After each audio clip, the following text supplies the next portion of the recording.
theme song. You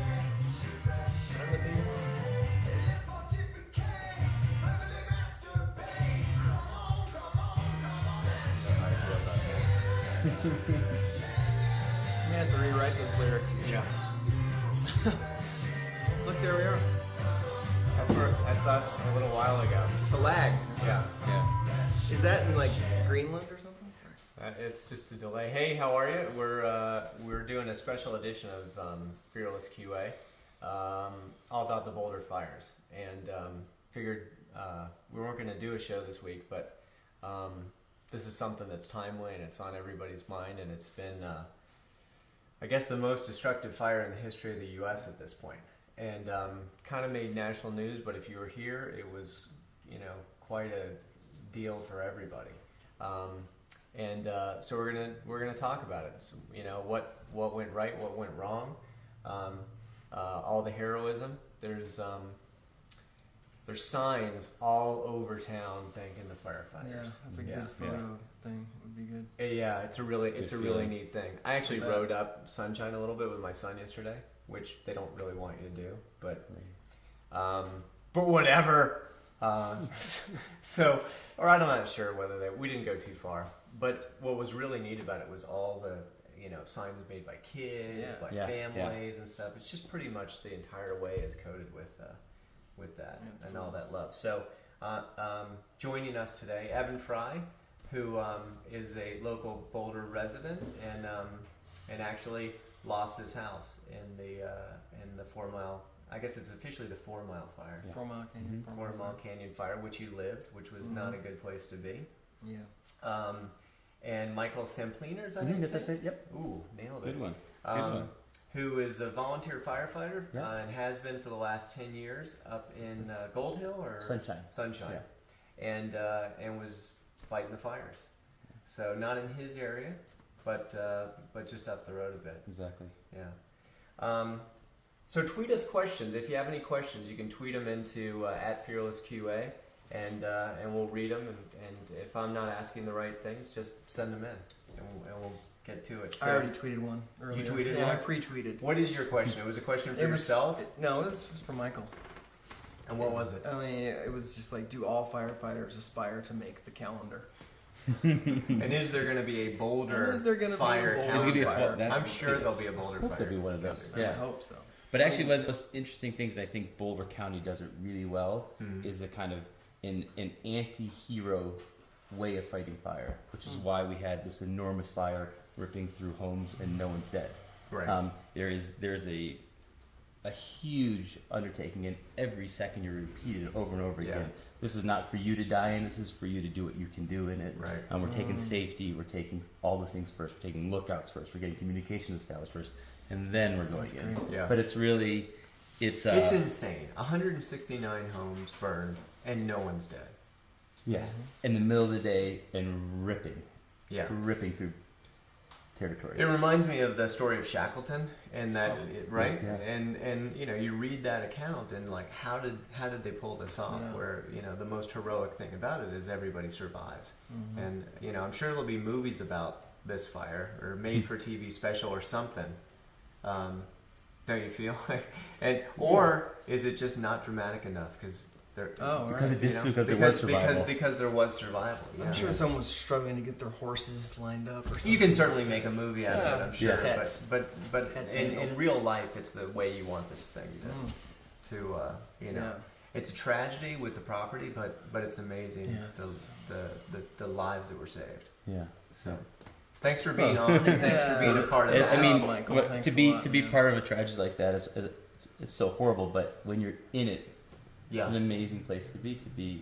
I mean, you can there's both sides of we're losing houses, but we're also saving houses, and we're losing stuff, but we're saving stuff. And thanks go out to like fire departments really from all over the country, right? Yeah, from everywhere. It just kept coming in and coming in and coming in. Each day, there's more and more people from farther and farther away. Yeah. So let's start with the beginning, I guess. You had your pager out a minute ago. Can you show us that first page? That's kind of the. So how it started for you, right? And how it starts for everyone. It says, I don't know if you can zoom in on that. See if you can zoom in on the pager. But it just says small wildland fire, 7100 4 Mile Canyon.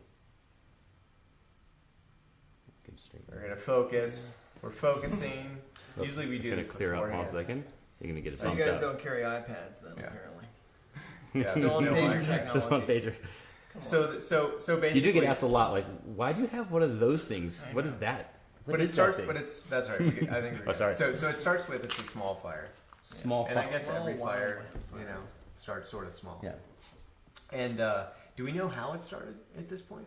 The 'Cause belief is a there's fire. been like tons of rumors. I don't know where it's being. If it's making, the belief is that the current theory is that it's a fire pit that Fire was pit. left. Yeah. That had burned a couple days before, or the The night winds. before, and the wind just cooked up those ashes. Right. Took it right up trees. Are you supposed to be having a fire going at this time of year? It'd be a good idea to maybe have it in a fireplace, I would think. Be a It little seems like better. a really bad outside time. in the I mean, brush. we have a in ranch. We September. do a burn every year. We do it after there's been like a foot of snow. Right. Yeah. And there's a fire truck there when we do it. It would seem like a really bad time. Seems like a really Um, bad time. I mean, there's no drier period than right now. Yeah, This is, exactly. Everything's brown. So you get this call, and then you show up, and there's something like this. like, It's You know? starting to become that very quickly. yeah. Yeah. And so what? Right. By the time. Did you take this picture? No, I No? did not take the Okay. picture. Do you know where that was? Sorry, I did take that picture, but that is not that's not up 4 Mile Canyon. That's actually in Sunshine. Okay.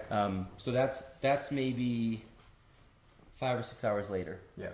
and that's it. I mean, that's a couple miles away. Right. Um, So the wind has just whipped it into, in several hours. It's just completely Right. out of control.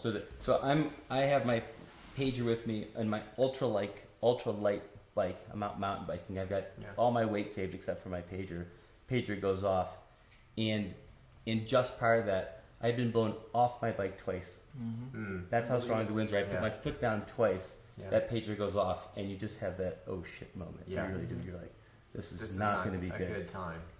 In fact, at that time, I bombed down to my house, and I told my family, pack and get out of here. Really? We're probably hours from this being here, Yeah. but it's going to be here. Yikes. Yeah. And what was your first? Did you get the reverse 911 or? Yeah, but I had heard the fire, around 10:30 a.m. I heard the fire. I smelled it. Melissa and I were in our house after breakfast and just chilling, and house was all open and it smelled like a fire. And I was like looking out, and we look over like a little valley of Logan Mill, and sort of see a little bit of blue, and then didn't know, and then so I got in my truck and I drove up Logan Mill, and at Logan Mill it's technically escape route at that time, about 2/3 of the way up is a little lookout where you can see the divide, but you can also see Wall Street, which is AKA 4 Mile Canyon. And I just saw it down there, really right on Emerson Gulch. You could just see. And by this time, it was pretty far away from my view, and you could see like orange flames and a lot of smoke. And I had a neighbor up there, and we were like, "This is bad," Yeah. But we thought the winds were going to keep it going, toward Gold Hill. So me and my neighbor were like, "Poor Gold Hill," basically. And thinking like to get up and over our ridge and back down, it would have to basically shift directions a little bit. So we were concerned, and I went down and I got Melissa and showed her, and that trip to house and back up the dirt road took maybe 20 minutes. Yeah. And it had already moved from like way down there to right across the canyon. And it was in the Crowns and taking a house, and we were like, whoa. So I went back to the house, and there was a reverse 911, and it was like, well, let's get our stuff. But we still didn't believe that it would do what it wasn't supposed to do. Right. Yeah, I saw a video that you had online where you guys are like, yeah, kind of a pain, smoke driving us out. But you could tell from the video, there was no sense that you'd be coming back to, Yeah, I mean, you think ashes. there's a chance, and that's why we had a toast to the house in case it went. But you could tell you didn't think. no, I didn't think so. Yeah. I mean, we packed like 2-3 days worth of clothes because it was just going to be an inconvenience. Let's Right. go stay somewhere, and we'll be back. We even thought maybe by tonight we'll be back because Yeah. I was thinking like it would be black here and up toward where it was headed, but it wouldn't come this way. So I was like, we'll be back soon, and thoughts with everyone in the path. But it turned out it moved. So when you decide, you're sitting there and picking what to pack. This has been really an interesting thing that people have talked a lot about in Boulder, and I think it's connected to just simplifying your life too, right? Because it's like, well, what did I decide that I needed in that time when I thought maybe this would be it. And what'd you go with? Photos. Yeah. Got the photo albums, passport, title to my truck, and like a couple pair of pants, 2 pair of shoes. I got a couple bikes out. I have a lot of bikes, and then one or 2 riding kits and some. I mean, we were really just thinking. It's funny. Like, what can you do in a couple days? But the whole bike thing, like, maybe it's just the people I know, but that was like my thing too. Yeah. It's like some clothes, photos, and then as many bikes as I could. Yeah. Right. Because we went into the warning, like, so we had to start packing, but we didn't ever go anywhere. But But it was definitely bikes, and then I will say, and I've heard this from more than one person, Smart Wool socks made the cut. I got these. Big time. These are mine that I took out. This is not a commercial for Smart Wool, and I don't even know anyone at Smart Wool. Somebody can live in for many days, right? But right, because they just refuse to stink, Yeah. And they're snuggly, and they would give you that sock hug that you would need if it's like a home on your foot. It is a home for your foot. And then the other thing that I realized was, so once you get the bikes and you get your favorite pair of jeans and t-shirts out and your photos, you're pretty good. The next thing you want to bring with you is actually the dwelling itself. Yeah. The stuff in it, not so much, but if I could take the house. Oh yeah, man. Right? No question about that. Yeah. I mean, there's a lot of things since I learned that it burned down for sure the next day, Tuesday, because my neighbor who lived right above me is a guy named Rob Kulikowski, who, if you guys saw it on the news, he actually got up on his dirt bike and kind of snaked it, and then he came back and called the neighbors with the news, which is no fun task for him. But once I knew that, I was, ever since that time where you're like, okay, it's gone. I've been having, and Melissa too, we've been having these moments where you'll just be going through your day or whatever, and then it's like, and that's when you realize this little thing. Because I've all along been pretty cool with it's just stuff, and we're safe, and I got insurance. But every once in a while, there's that little family thing, or like I had an old Burton Backhill, my first emotional crash of this was after being 2 days on the fire, coming into town. We have our kind of fire list. This is what you grab, so you don't really think about it in a panic. Good to have a fireman. Yeah, exactly. Yeah. So we've got the list, and I left that to my wife because I was running out to the fire. So 2 days later, I see them for the first time, and I go by her car, and I realize that on our fire list we have a couple original artwork that we consider really special. Right. And they weren't in the car, and what she had grabbed were the framed drawings that our kids had made. And I was like, whoa, and that's really actually, I would much rather have those. Right. These like. So it was a good call. It was a great call, and it was like, again, as you said, where do you really, as you start to pull back, what are the things that you really, and I think that actually, I thought what you were going to say before is, after a certain level of kind of your photos, your family stuff, after that, it's kind of like everything else is the same. That's a good like, point. Right. All my jackets, all my clothes. Very few things stand out. That's right. It's all linear then. Yeah. Right? It's all but then it goes to the dwelling itself, which is so this is your place, right? Yeah. So you can look at that. No. And beautiful place, beautiful spot. Yeah. And then so you drive away. Yep. And it's that. And then this is pretty much like what you come back to. Yeah. Picking that up. And it's the thing that's really, I think that's the other thing that's surprising to anybody involved with this is just there's nothing left, right? That's the trippiest part for me is like, well, we got up there, they opened Logan Mill exactly 1 week later, which was surprising. So the Sunday before we got our passes, which you have to prove you live up there, and you have to get that at the courthouse. Well, the next morning, Melissa's like, hey, they're going to open Logan Mill at 10 a.m. And so I said, get out of the room. I can't stand you. No, I said, okay, well, I'm up there. And so she went to work, and I went up there, and I hadn't been able to get that close all week. I've been trying to get get up there. But the first, as you go up Four-Mile Canyon, there's one corner where you can see the sort of Logan Mill Valley. You can see the face of where the houses on Wild Turkey Trail had been off of Logan Mill, and you see it's just black, and that was hard. And then driving up, the first visual hit of the home was hard, and so that was emotional. But for me, it turned to fascination very fast because it was like overcome and kind of crying and why, and then whoa.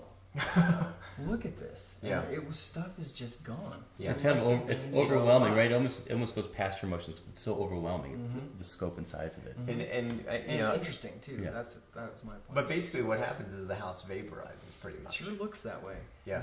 So, bikes that were there, it's not that there's some of the bike, it's gone. Yeah, right? there's some things are just gone. I don't know why we always come back to bikes, but like the bathtub, That was a good there's question. there's no bathtub. No bathtub. Like where'd the bathtub go? But some of it's made in a kiln of 1500 degrees. How hot does it get where the bathtub vaporizes? It's just dust. That's all that's left. Some of the things that are there, like what I was interested in, there's only a few things of color left.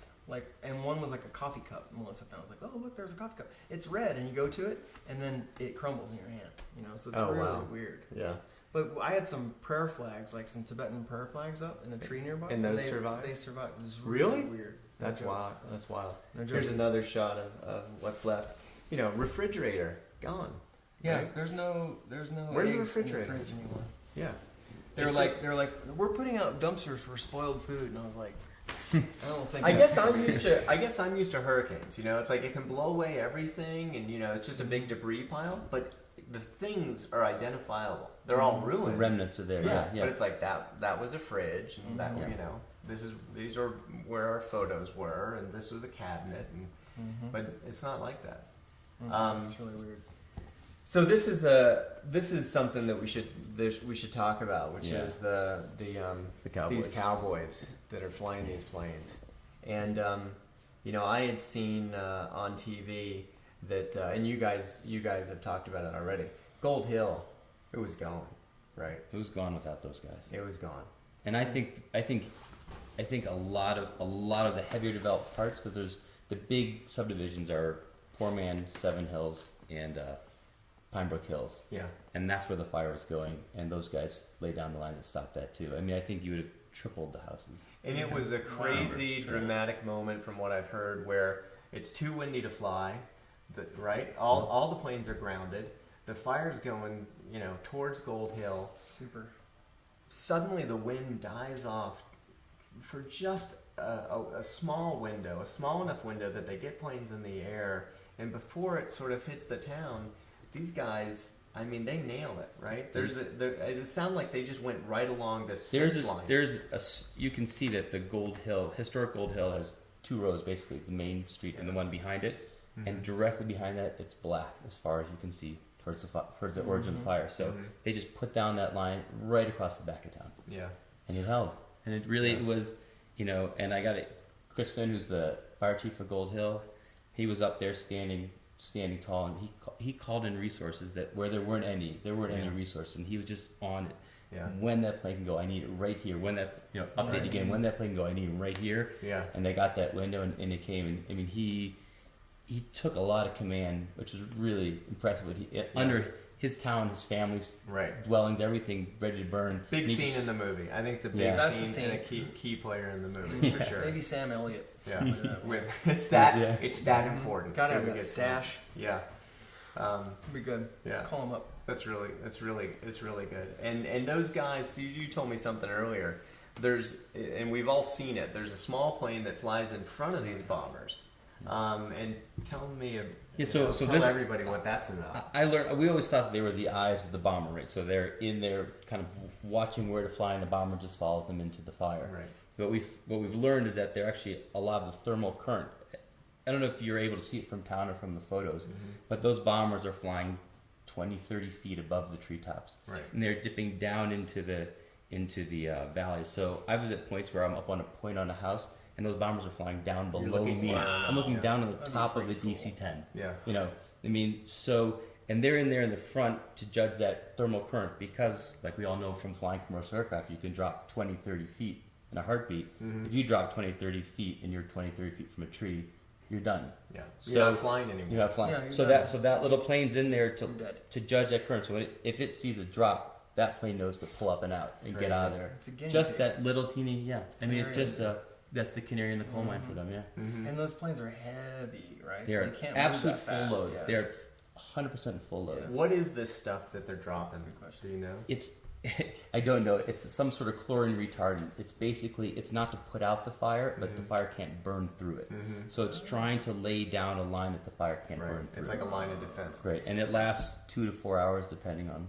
Why can't I have this same stuff with a big sprinkler system in my house that's sort of like I got a big pipe and it just shoots all around the house? Yeah. And it just lays down, just coats my house in retardant. I think it's a good question. It's a company. I think we've just invented a company. Mm-hmm. My guess that you couldn't buy that stuff at Whole Foods though. Maybe. I don't think there's a whole lot of organic components. I don't think you could. I'm sure it's highly toxic, but there's all sorts of toxic stuff that they sell. People can make crystal meth. You can make some of this retardant. Yeah. Well, in Florida, everybody's not everybody, but everybody with a really nice home that's going to go through hurricane season basically also has a generator. And the generator's hooked into the power supply, and because you lose power for 3 weeks, right, for sure, and then that thing kicks on, and you're still able to watch Monday Night Football or whatever. Thank God. I think I like my invention, but it's got to run. It's got to run on a generator because it's got to run on a generator. It's got to run on a generator before we get there because I'm coming to protect your house. Yeah.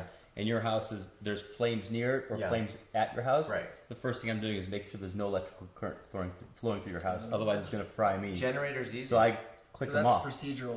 We're gonna take a 360 of a house. We're gonna make sure propane's off. We're gonna make sure every electrical in the house is off. We're gonna make sure generators are off. But you'd like to drive up to a house coated in that stuff, wouldn't you? That'd be better. Yeah. It'd be better. Yeah. Like, well, this is nice. Especially if it could throw it out a nice perimeter. Yeah. Right. Yeah. This is one of those coated houses. Yeah. Yeah. Insurance would be lower. Oh, you've got that sprinkler the system spray. that mitigates the whole area. Cool. Okay. Right.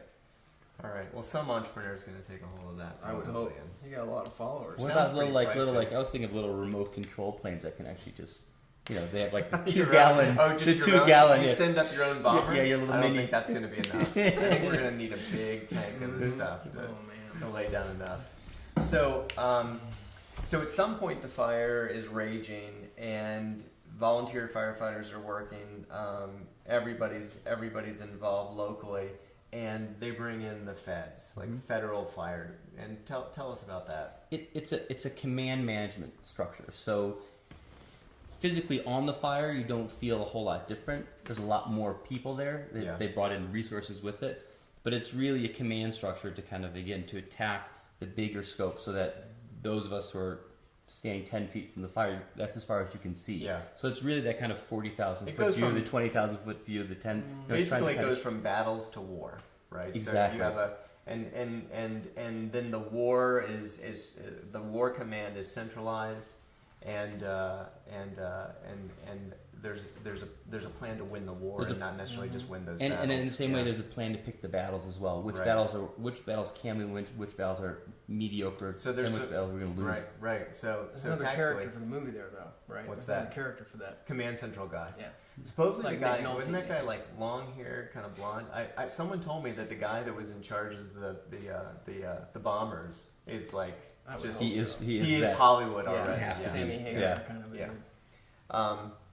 So a couple of questions coming in, tweeted in. When you go into a fire like that, are you fearless, or do you have a state of mind that prepares you? I hope you're not fearless. No, I can't imagine. I don't think you don't want to be fearless. I mean, there is this kind of mantra of these different things: lookout, command, communications, safety zones, escape routes. You're always kind of repeating these things in your head because.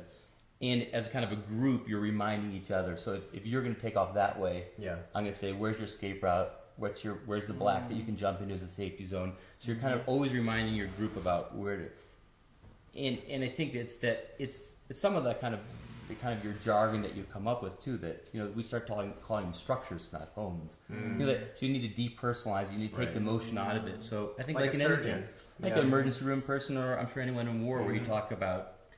Collateral damage. Not civilian killed.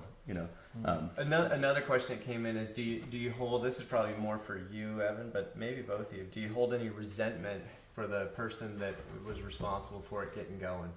I haven't so far. No, I've been like accidents happen. So it's done. What's done is done. So far, I haven't gone down that road. I know sure some of my neighbors are like, But I got to imagine that person suffers so much that there's no need. Yeah, he knows. Right? He knows he probably shouldn't have done that. That's got to. I mean, it's got to feel pretty bad. It's got to feel about as bad as anything could feel. Yeah. And my neighbor actually knows who it is, and he was just like, yeah, he doesn't feel great. So no. Yeah. So here's a couple other pictures that I think you took, right? Those are good. Yeah, they're really good. What's going on here in these? So I think here we've got, what's really interesting is this is the house. So this is our third visit to this property. We came in the night before, and out front here, the fire was coming up to burn this house down. You knock it down, you call them that it's down, they call you to the next place. You get called back to this house, they've got something else on fire, you come back, and now at that point... You mentioned this, you went back 3 times to the same structure or home, and basically each time the fire had come back, the wind had whipped it up, and it got a little more. But you ultimately saved the home. Knocked down, right. So that at that point, there was the garage, which is kind of across the drive from the house, got caught from the back side. By the time we get there, the whole back's engulfed. It's cooking. Yeah. And our job is now to protect that house. And the amount of heat coming off from that is extraordinary. And if you can imagine, you're 2 car lengths away from the house, and the whole house, front of that house, is smoking. So I'm guessing that whatever kiln dried lumber, whatever still moisture was in that kiln dried lumber that built that house is now giving off its last moisture. Wow. Right. And so you're just making an attempt to kind of keep that house, front of the house, cool enough so that it doesn't go too. At that point, were you had the larger command structure been established, or is that prior? Yeah, that was I think at that point it was probably about Type 3 command, which means there is a bigger command structure from the county being taken care of, and at that point you're being assigned to different quadrants, and then you're moving to these kind of attacks. So we get a call from it, go to this address. This is what's happening there.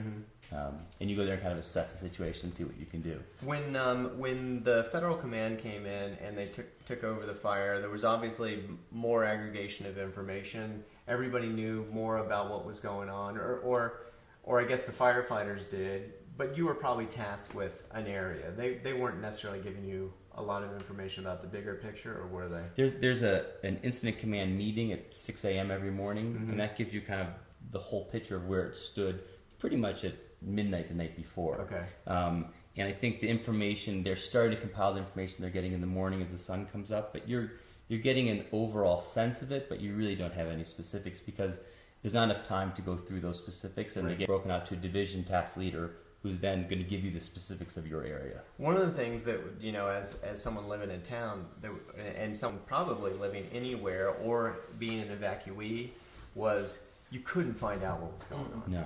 And coming from what happens when there's a hurricane is every media outlet goes 3 days out, and then if it hits, it just keeps going. And there is just too much information, maybe, but as I compare the two, give me the too much.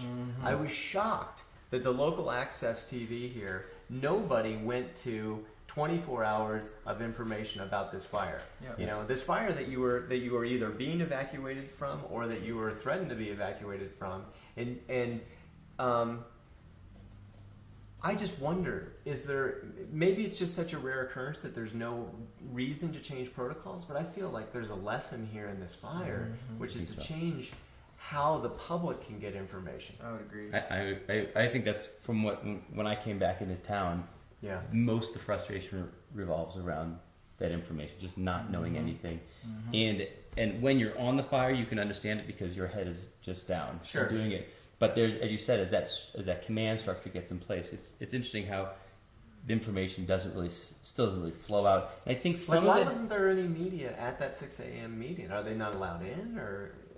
I don't see that it would create any more panic that already existed, but it would create, the ability to gather information. Yeah, I don't even know. I don't know why. And I think I find it frustrating from the point of view of just being able to communicate back to people who want it. Just the very basics, right? Right. That it's is spreading, it better? it's closing, it's right. Yeah. Yeah, Is it better or worse? Yeah. That could not be answered. Every day that couldn't be answered. I think I know in terms of the kind of media access, it's because the fire behavior is so erratic and they don't know the direction of it. Yeah. They can't get anyone, they don't want to get anyone remotely close. Yeah. So I understand that kind of distance from it. But the command center was out by the res. Yeah. It's a safe place. Yeah. And there were, occasionally there'd be a reporter out there, but they weren't inside. They didn't have access to any real information. It was frustrating. A lot of people are so excited about how Twitter and social media came in and people use that and utilize that, and because there's a total freaking breakdown of any other kind of system. It was a stopgap measure. I'm not that excited about it. I'm more frustrated that had to occur, and you had to cobble together your own emergency information system. I gotta believe there's kind of a public safety concern somewhere in that mix that is rightly or wrongly is what they're trying to address. That we don't want people trying to interpret that information and do something about it. Well, I think you can be overly cautious, and that's usually what they do in most FEMA activities, right? Yeah. And I don't know. I just don't think they know how to deal with it. If global warming is a real issue, we're going to see a lot more of this kind of activity, right? For every single degree of increase in temperature, twice as much of the West is supposedly supposed to burn each year. So, this is something that I think that for everybody's safety, this has been a miracle in terms of success. But going forward, I think that they got to come up with another plan. Yeah, and there's no, out on the fire there are firefighters. There's no one who's tasked with kind of bringing communication or information. Well, I don't know if you have to have embedded reporters on fire. But just in terms of your reports are purely about the fire in front of you, right?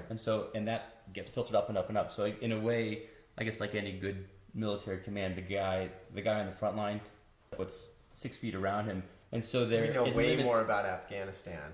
And there's people in all things. Right, so that's the thing. When it gets up to level, then that information's compiled, or there's no dissemination of it in this. When I was looking at it during that whole time too, because you obviously want information, and just like I wanted to know from my neighbor. I started thinking about the people who didn't have the luxury of someone firsthand coming back, because I know when they opened it up. But is it more chaotic than like Desert Storm? No, I don't know. I just can't understand why the local media would report on it at 9 o'clock in the evening, and it's if you watch the 6 o'clock news or the 9 o'clock news, you could find out what was going on. Are you kidding me? It was shocking, because and maybe it's because Denver didn't care and we get Denver media, but there are local, there's local public access. Just put a dude at a desk. Look at this show. We throw this for nothing. It doesn't take anything anymore. How about a live feed from the command center? There's a lot of PAs. Some back there, dude. though. Oh yeah, we're staffed to the gills.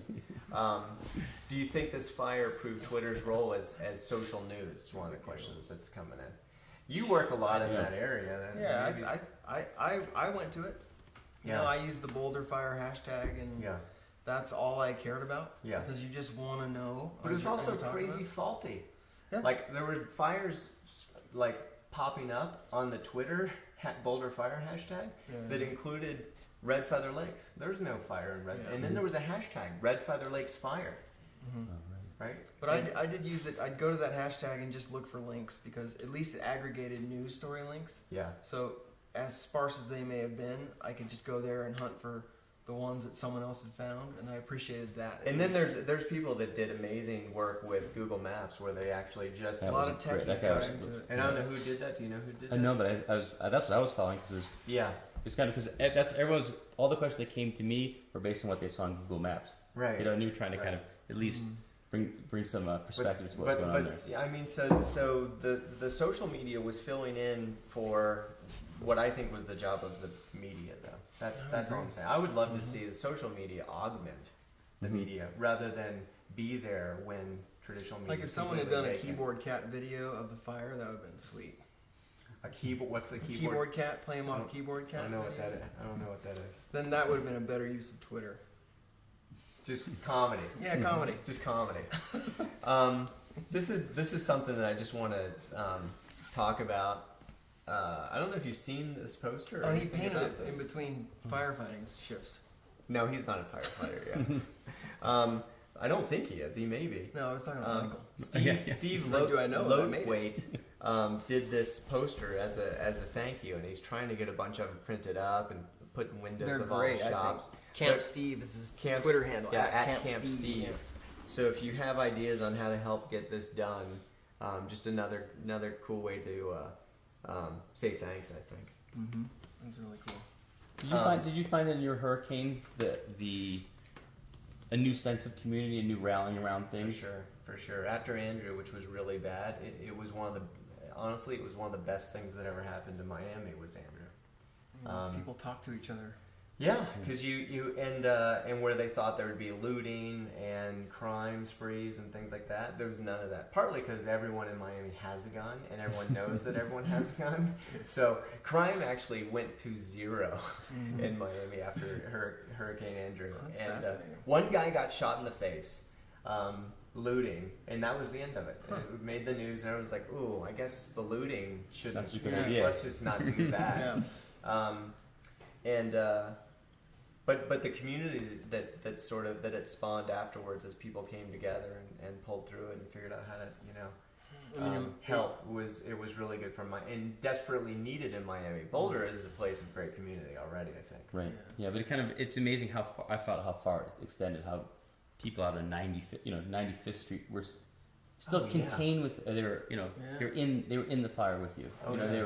It really brought this kind of. It's good you felt that what do you think of the signs? It must feel good. It's fantastic. Yeah, it's unbelievable. And this Sunday there's a parade, right? Yeah. Oh, cool. And there's just celebrations and the number of restaurants and people are just won't let you pay for food, won't let you pay for drinks. Well, that T-shirt. You gotta whip that out every once in a while. I would spend $100 on that T-shirt, knowing that I would make it back in the week, right? With free food. Actually, I had this on Friday morning, which is my first day off the fire. This was the only clean, or as you said, you only had a couple. The only thing I didn't have that just didn't reek of smoke. Yeah, so, sure. Yeah, so I threw it on, and I go and you're like, oh, you felt like. You really want at some point to be like, okay, it's just enough. Cover it, yeah. But it was just an outpouring.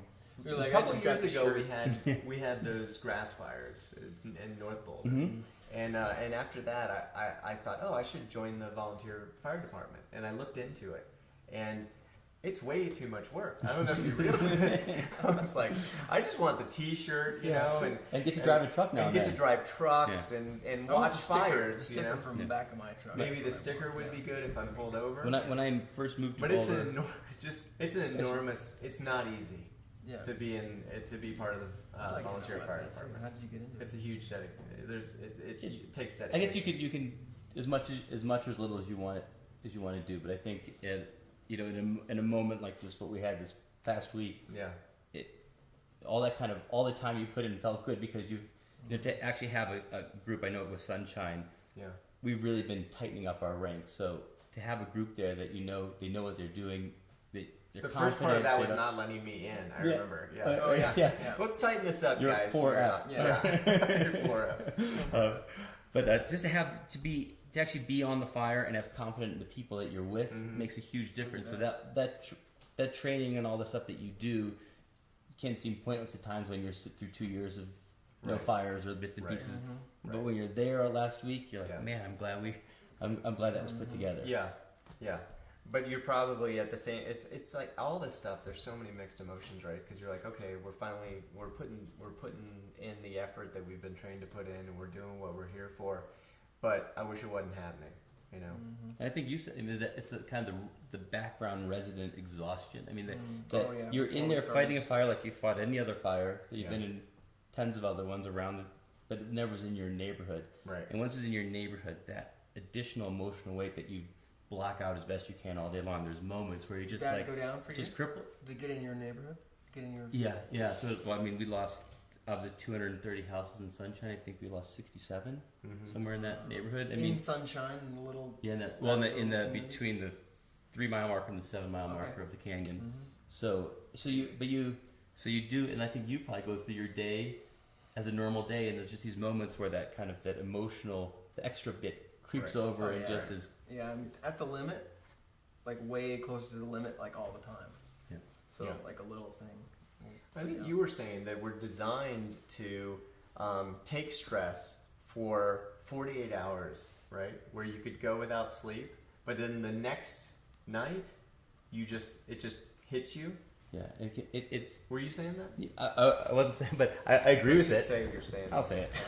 But I agree with it because it's almost there's just moments where you're different parts you're feeling like physically you're feeling okay, I can keep going. Yeah. But actually my brain is no longer functioning. I can't talk to my feet anymore. Right. Like I mean I can't tell you when I tried to drive the 6 blocks to where my family was staying from 6 and Canada where I left my car after kind of 2.5 days in the fire, I couldn't figure out really how to drive. Like it took me a while to say like, oh yeah, I gotta go get the keys at the back. Like, I mean, just all those autopilot things were no longer autopiloting. Yeah, it was a complete weird. Yeah, like there just wasn't any. So were you sleeping at night then? Do firefighters tend to sleep, or the yeah, you're all supposed to take as much sleep as you're supposed to kind of do 16 on, 8 off. Where That's do you kind go of to do theory, that? but. Curl up under a tree or something? You go, or into town, or curl up in your cab, or whatever. And I saw pictures of guys just like sleeping on decks and just like collapse. There was a lot. I think that on the pro side, they were doing those shifts. On the volunteer side, the guys were fighting stuff in their communities. Yeah, we didn't sleep. Didn't even if you went, I went to a house in town to go to sleep, and I laid my head down, and an hour later I was up, and I got to get out there. Got to go. Yeah. So you just can't. Yeah. And so how long were you in the fire? We were on the fire for 4 days, but it was really about 2.5 days where you felt you were really in it. Yeah. And then into that third day, it was more kind of there were these spots where the activity was happening, but you didn't feel the assault. Right. I mean, there were still very active things going on, but you were able to kind of, I think, be more patient and rational. You had talked about the rhythms of the fire that you start to get familiar with too, as you're fighting the fire. Yeah, and I think that's, all that time commitment in doing a volunteer, and a lot of the learning is based on fire behavior. It's still an unknown, and as we were saying before, you can go up the canyon and you can say, I understand why that house survived. Right. And there's no reason why that house did, and I understand why that house burned down, but there's no reason why that house burned down. I mean, the fire behaves erratically and irrationally. This one more than others too, because of the high winds. At least I had heard reports from firefighters saying I've seen a lot of fires and I've never seen one do what this one did. And again, you get this combination of high winds, and then the fire itself creates its own wind patterns. That's what I heard too. So you get swirls and all this stuff that it's not making a whole lot of sense. So you're trying at best to kind of at least understand the rhythms to the degree of what the fire behavior is around you, so that you can both defend, and then, as you said, you can take advantage of the nighttime, or you can when it kind of sleeps down like we all do. Do you ever feel like the fire is actually alive and that you have to kill it? Like, I think it is. It is absolutely. It is roaring and sleeping, and having fits and having calm moments, and there's moments. And it doesn't want you to kill it. No, it's actually it's the complete opposite, because it's consuming oxygen. I'm trying to consume oxygen. You're trying to consume oxygen. Whoever gets the oxygen wins. Yeah. Really, if the deaths that happen around a fire typically are that the fire eats up the oxygen. Right. That's why you can't start your car to escape and things like that. Jeez, have you seen Backdraft? I have not. But you haven't seen Backdraft? You gotta see It's like seeing Jaws if you're, lifeguard. I don't know. What happens if I saw it and I gave up? I can't do it anymore. Yeah, I'm too afraid. I can't do it. Do you smoke cigarettes? Because all the guys. Or pull up some of the Twitter questions, and we'll take some questions. Are you going to rebuild, Evan? That's a good question, because like you were just talking about with climate change, you think, insurance incentivizes the rebuild more than just cutting a check, and I don't know yet, to be honest, because it's like you're still going to be up in the zone where the very next year it could happen again. Yeah. So there's definitely a feeling of like lightning won't strike twice, maybe, but then again. Hear the people. What was that one near Sugarloaf? What do they call it? The Snow King fire. Okay, that. Yeah. So Dave Kingsbury, a mutual friend, was saying like he was talking to a guy who lost his house in that, and then lost his house again. And so that goes through your mind, but it's looking like I'll rebuild. I mean, you have the trees around your house are beautiful still. I mean, you have a beautiful. It's a little view misleading, but it could be a lot worse. Yeah, the view that the house looked at was the north side of Mount Arkansas, and that's pristine still. Yeah, and that's key. Well, all those trees are going to die anyway because of pine beetle. So it's You're making me feel awesome. Did this? I wonder if this had. They are. I mean, I have a ranch, and I know that like this year you could see it's all going to go. And do you think this created a pine beetle break? I wonder. I mean, that is. I don't know. That is curious. If I was a pine beetle, I wouldn't want to bore into a black crispy tree. I would choose the non-black. It doesn't look so juicy, does it? Yeah. Yeah. But maybe a pine beetle doesn't have the same brain I have. Yeah. It could maybe just. I don't know. I mean, the pine beetle where they've gotten thick, they've just basically everything's brown. You've seen areas like rain. I doubt this is gonna stop it. It's a pretty contained thing in terms of pine beetle. But so it's going to be a cost issue whether you rebuild, or is it an emotional issue, or is it a safety issue, or it's a lot of things, and I'm kind of like choosing not to force myself to decide yet. Yeah. Because I have to. For example, my foundation, the insurance man, State Farm Insurance, by the way, is doing a great job, at least for me. And he's like, I think your foundation's gone. So I have to have an engineer check that out, and that'll help me decide too. Why, they don't cover the foundation? No, they do, but that's that much less money you can build the home with. If your foundation's alive, then you have more money to actually build the home. It's better if the foundation. I don't understand insurance apparently. Why don't they just cover the destruction? They do. But they give you a certain amount. So if you have to take $200,000 of that to do the foundation, you have $200,000 less to build the home. So what would help you now? I mean, a lot of people want to figure out what to do for folks. Yeah, I'm super lucky. Like lots of great friends, and like Crispin, Melissa works at Crispin. They did. These guys did an amazing thing. They did this like gift box. I got some great jackets from you. So we're got a jacket. We're blessed. No, seriously. I mean, so. But I sent something out yesterday. There's a link you can get through Boulder OEM that sends to all the places where you can donate. Because a lot of people, they maybe were underinsured. They have a lot of kids. They have a lot of pets. Maybe they just don't have the resources that some others do. So I would suggest for people to help the community out. Yeah, we have a couple. What do you think is the best I like this community foundation. They've got. Let's start with this Red Cross though. That's simple, right? Simple. Yep. Zoom in here. You can definitely do this, and you can do that super cool text thing. Yeah. Where you just give through the text. Or something. Yeah, it's 90999. Or 99. To text to Red Cross. I saw in the back of that, which reminded me, there's a great store next to Boulder Ski Deals. Yeah. Which is just taking in stuff, and you can come in and pick up stuff. Oh, really? You just walk in and grab what you need. So if you know where Boulder Ski Deals is, I think some friends have dropped off stuff there. And so any victim of a fire can just like go in and get clothes, food. Loot. Basically, it's a kind of open looting. Open looting. Yeah. a community-sponsored looting system, which is actually is cool, right? Yeah. Turn looting on its head. Yeah. I don't know. Is this the drop off here? Is that the place you're talking about, or is this a different thing? Might be different. This is because I think we'd be having a Arapaho address, right? Yeah. So another place where you can drop off all sorts of stuff to help people out, and we should all do that. Let's see. What other questions? Common threads is a suggestion. I don't know what that means. Do you know what that means? Yeah. Oh, that's the name of the place. I thought we were looking for common threads between your stories. We all have glasses on. That's a common thread. Yeah, that's a common thread. I got one. Yeah, no one here can see very well. So when you were fighting the fires, so Common Threads is the name of the shop that you can drop stuff off at. So please do that. When you were fighting the fires, did you ever, I'm sure you did, or maybe you didn't, feel like, okay, I'm trying to save this house. I hope someone's on my house. Or Oh yeah, I mean, definitely my low point was the chatter on the radio that said, all right, we can't protect 4-man. We're pulling back from that. So I was up higher in the canyon, and I heard on the radio the division that was protecting my neighborhood say, we're pulling back. We can't stop it here. Are you on 4-man? Yeah. Oh. So we knew we were. That's when right off the house. That's that was the third goodbye of the house that day or something. Yeah. But in the end they ended up. And then the Bombers came and saved it. I mean, those guys saved. I mean, just incredible. But it's pretty. So there's that again, that kind of how do you get to that emotional detachment place, and I think.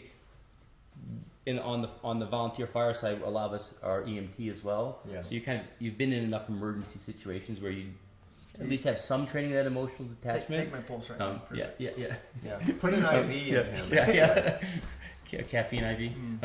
But they so you need to, and that's when it really tests. You really feel that pull, right?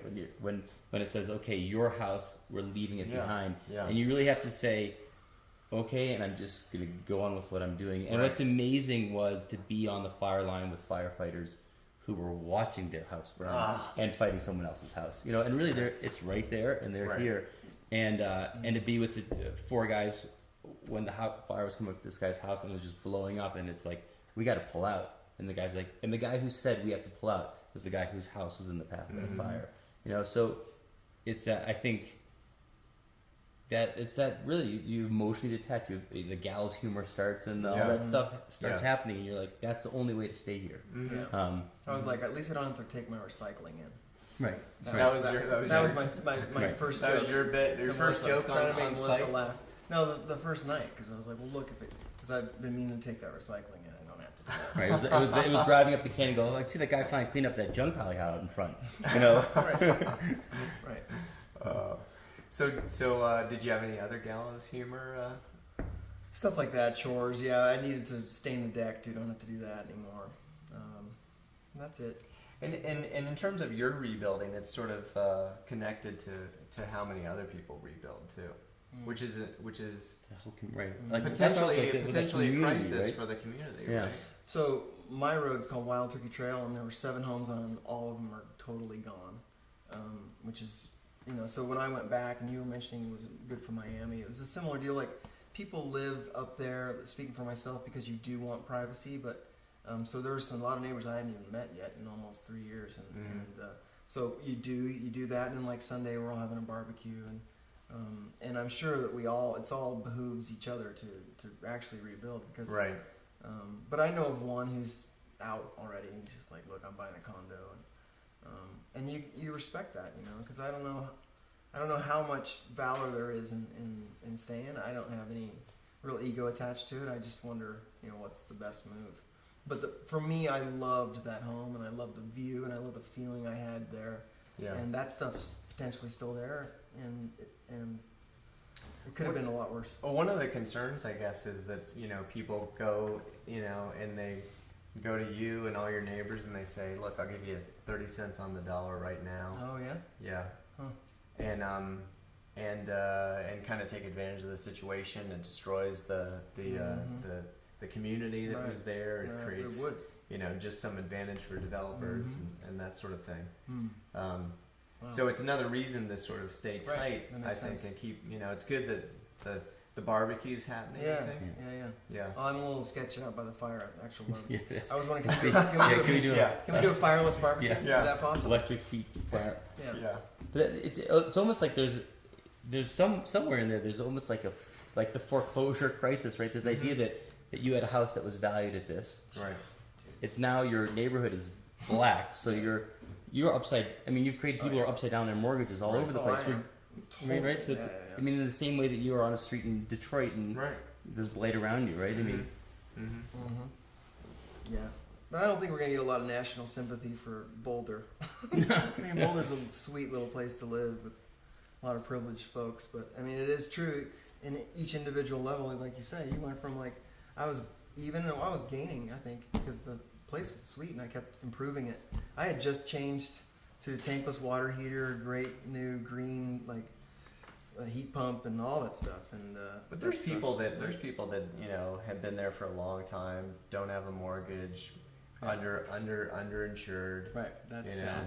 Yeah. Maybe elderly and retired. Yeah. So I think there's certainly a place for compassion for everybody. Yeah. Including you and from the country. It is the worst fire in the history of the U.S.